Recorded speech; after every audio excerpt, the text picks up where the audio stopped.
The Yakuza series is one that I hold close. There are dozens of reasons why, but the character of Kazuma Kiryu is probably the biggest reason. The Dragon of Dojima is a man who kicks ass and takes names, aura farming any chance he gets like any true action hero. He's like a mix of John Wick, Bruce Lee, James Bond, and other masculine icons. But his story isn't defined by the violence he brings. In my opinion, it's defined by his compassion. His mornings spent cooking meals for orphans, the afternoons spent fixing strangers' problems, and his nights trying to protect a world that insists on dragging him back into bloodshed. That's what makes Kiryu so compelling. While he might be the archetypal gangster hero, Yakuza constantly subverts that image. It shows an immensely strong man who's not defined by domination, but by the burdens he carries for others. He's a man who rejects powers and riches whenever it's handed to him. A man who cries openly for the people he loses. A man who sacrifices everything to give others a chance at peace. Where most games use masculinity as shorthand for destruction, Yakuza reimagines it as loyalty, responsibility, care, and vulnerability. In that sense, it becomes less a crime saga and more a mediation on what it truly means to be a man. To understand how, we have to look back at Kiryu's journey, the choices he makes, the bonds he refuses to break, and the sacrifices that come to define him. Strength in Yakuza isn't something Kiryu wears like armor, it's a weight he chooses to carry. From the first time we see him square up in Kamurocho Alley, the series teaches us that his fists aren't a currency for status, they're collateral he's willing to put down so someone else doesn't have to. You feel that shift right away in his early years. In Yakuza 0, he's a low-ranking enforcer with a reputation for getting things done, but he's never a thug chasing cruelties for its own sake. The camera loves to show you the chaos, bikes splintering, jaws snapping, bodies crumpling, but the narrative keeps tugging your attention back to motive. Kiryu's refusal to kill in that game isn't just a rule, it's an ethic. When backed into a corner, he'll fight. When offered an easy, bloody solution, he always declines. In the Yakuza series, violence is defensive architecture, the minimum structural reinforcement required to keep a promise from collapsing. The ethic deepens after prison. In Yakuza 1/Kiwami, Kiryu returns to a city that no longer has a place for him and to a brother who no longer has room for the man he remembers. The easiest story to tell would be that of revenge. 10 years has been stolen, pay it back in blood, especially considering how Nishiki has turned out in those last 10 years. 10 years in the joint made you a fucking pussy. Instead, Kiryu goes small and stubborn. He protects the child Haruka, finds the truth, stops the next body from dropping. His hardest fight in that games aren't against bosses, they're against a creeping temptation to let bitterness dictate terms. He refuses. The point isn't to reassert dominance in a world that moved on without him, as most similar stories might. In fact, that's the story of Nishiki. The point in his story was to keep one person safe in a world that punishes softness. Yakuza 2 sharpens that distinction between strength as conquest and strength as responsibility by giving Kiryu a perfect foil in Ryuji Goda. Ryuji seeks to prove that he's the only dragon that matters, the Golden Dragon. Kiryu spends the entire game trying not to be one. The rooftop bout stays like a coronation for the stronger dragon, but their conversation under the punches is different. Ryuji treats power like a crown, Kiryu treats it like a debt. He doesn't want the title, he wants the fighting to end. The victory isn't proof of superiority, it's proof of endurance. The clearest articulation of strength as responsibility comes when Kiryu tries to live without fists at all. Yakuza 3 moves him to Okinawa, far from the neon, and asks a harder question than any boss fight has. Can a man known for breaking bones choose to build a life instead? The answer isn't sentimental. He isn't magically absolved of good intention. Trouble still follows him. His past keeps knocking. But the game insists that ladling curry, listening to a kid's shame after a stupid mistake, and teaching patience are not a detour from masculinity. They're its core. When violence does return to Okinawa, Kiryu doesn't sprint toward it as a chance to feel alive again. He trudges toward it as a chore, one more necessary task so the kid doesn't pay for the adult's debt. Even his anger, when it does flare, is reactive, not possessive. The fury of a guardian whose boundary has been crossed, not the thrill of a man entitled to hurt. The Middle Era games keep repeating the pattern with different textures. In Yakuza 4, other protagonists orbit the myth of Kiryu, and the contrast is telling.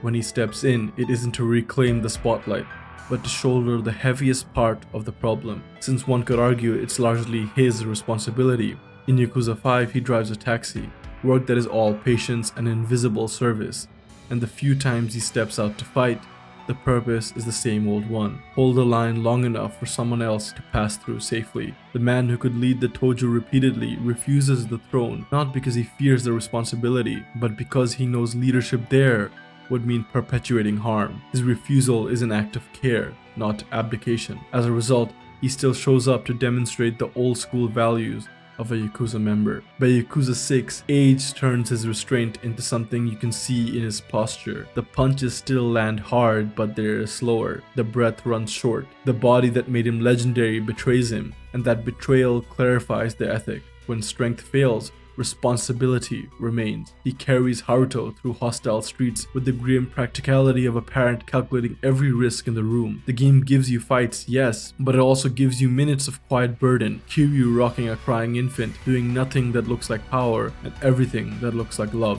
There's a different kind of courage in those scenes. The willingness to be needed without being thanked. To be essential without being visible, as a father often is. In this case, grandfather. But what sticks out for me in this game is when he realizes that the burden is gone. In the final moments of the game, he realizes that Haruka, Haruto, and the rest of his kids will be alright. He realizes that they're safe. In that moment, I feel we saw the scariest Kiryu has ever been. After 6 games, he can fight purely to dominate his opponent, to let off steam, not for some greater cause. When he rips his shirt off, the typical triumphant or heroic music that follows is instead replaced with ominous tones.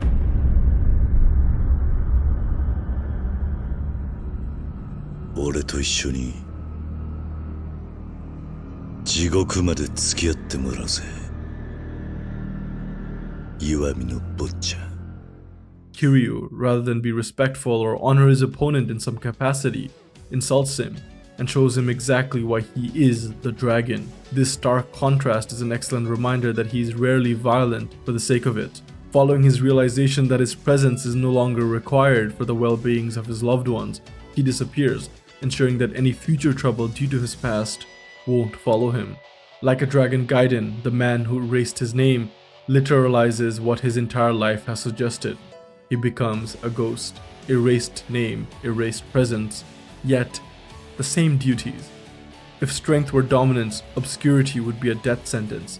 But because his strength is responsibility, ghosthood simply changes the angle of service. He protects from the margins, takes hits no one will ever know about, and accepts that the only reward for doing the right thing is getting to do it again. And then Infinite Wealth brings the argument home by introducing that one opponent brute force can't outlast: time. Illness makes every fight feel like a poor investment. The returns just aren't there, but the ethic doesn't change. Kiryu still steps in, less to win, but more to buy minutes for someone else. In the late game quiet, when he lets Ichiban lead and positions himself as support, you can see the philosophy turned into choreography. Masculinity as the discipline to move from center to flank, because the mission changed. In a series that could have chased one last grandstanding power fantasy, he chooses mentorship and delegation. That's not defeat in any capacity, that's true mastery. All this sits inside a playful mechanical irony the games lean into.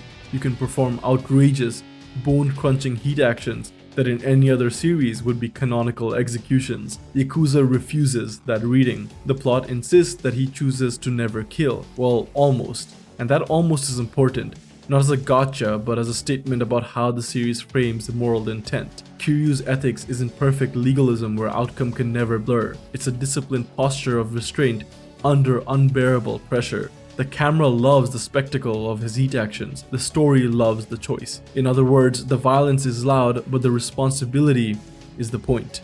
That's the defining feature of Kiryu. There's a cultural chord vibrating under all this. Giri and ninjo, duty and human feeling, pulling at each other.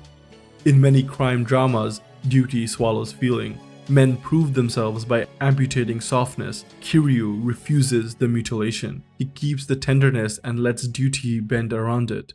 That's why his refusal to kill isn't just moral theater. It's a way of insisting that even inside corrupt institutions like the Yakuza, a person can choose a different center. He may fight for the Tojo at times, but he never fights for its reputation. He fights for the people caught in its wake. Nishiki is the perfect counterpoint to this restraint. As I alluded to before, where Kiryu endures humiliation and chooses patience, Nishiki lets every slight fester into bitterness. In Yakuza 0, he's portrayed as the same kid with the same ideals, but without Kiryu's ability to absorb pain, without letting it define him. When Kiryu takes the fall and goes to prison, Nishiki is left alone to navigate the Yakuza world, and he does so by embracing the very brutality that Kiryu resisted. His masculinity becomes fragile, brittle, built on posturing, on the need to dominate, on a hunger for recognition. The result of that is tragic. While Kiryu's refusal to take the bait allows him to become a steady anchor for others, Nishiki's obsession with proving his worth consumes him, turning him into the very kind of man Kiryu refuses to be. The rooftop duel in Kiwami isn't just a fight between two brothers. It's a clash of philosophies between a man who believes masculinity is measured in how much weight you can carry for others, and a man who believes it's measured in how much you can impose on them.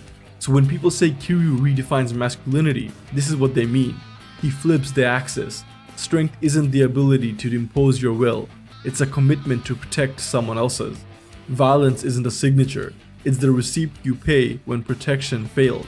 Leadership isn't standing on the tallest step, it's standing where the blows will land first. And legacy isn't measured in bodies or territory, it's measured in how much gentleness survives after you're gone. He almost never kills, not because the world makes it easy, but because he refuses to let the world decide what kind of man he is. In a medium that often equates masculinity with the loudest room and the biggest gun, Kiryu's ethic is quietly subversive.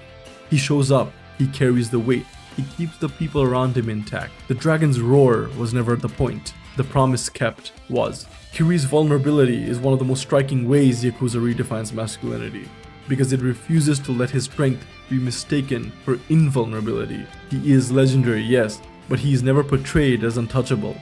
Time and time again, the games draw attention to his grief, his regrets, his doubts, and they do so without undermining him. In fact, they insist that his ability to feel and to keep going despite those feelings is what makes him strong. From early on, we see that Kiryu doesn't hide his emotions.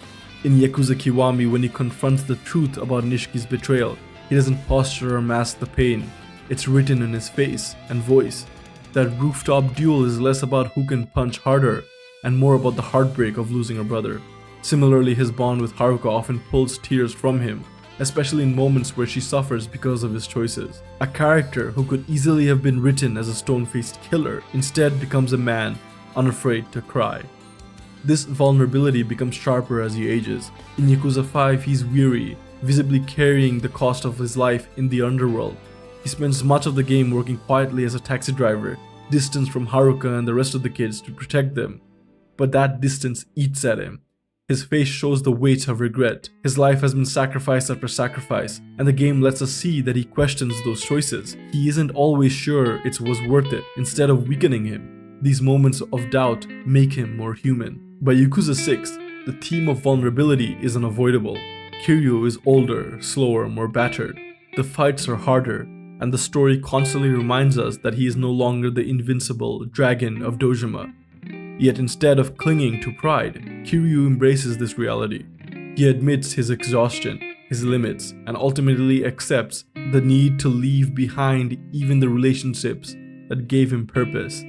His farewell to Haruka at the end of Song of Life is perhaps the purest expression of this philosophy, a man strong enough to let go, even though it breaks him. This thread continues into Like a Dragon Gaiden and Infinite Wealth. In Gaiden, he's stripped of his name.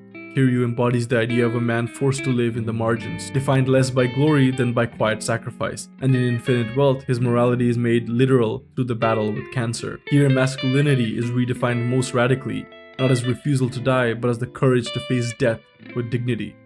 He accepts help from Ichiban, he acknowledges his limitations, and he spends the remaining time mentoring rather than dominating. Yakuza makes a powerful statement through these choices. Masculinity isn't the denial of pain, but the willingness to feel it and carry on anyway. Kiryu shows that the tears don't diminish toughness, that doubt doesn't cancel courage, and that admitting weakness can be the ultimate expression of strength. His legacy is not that he never broke, but that he broke again and again and kept standing for the sake of others. Kiryu shows us that true masculinity isn't dominance, but responsibility.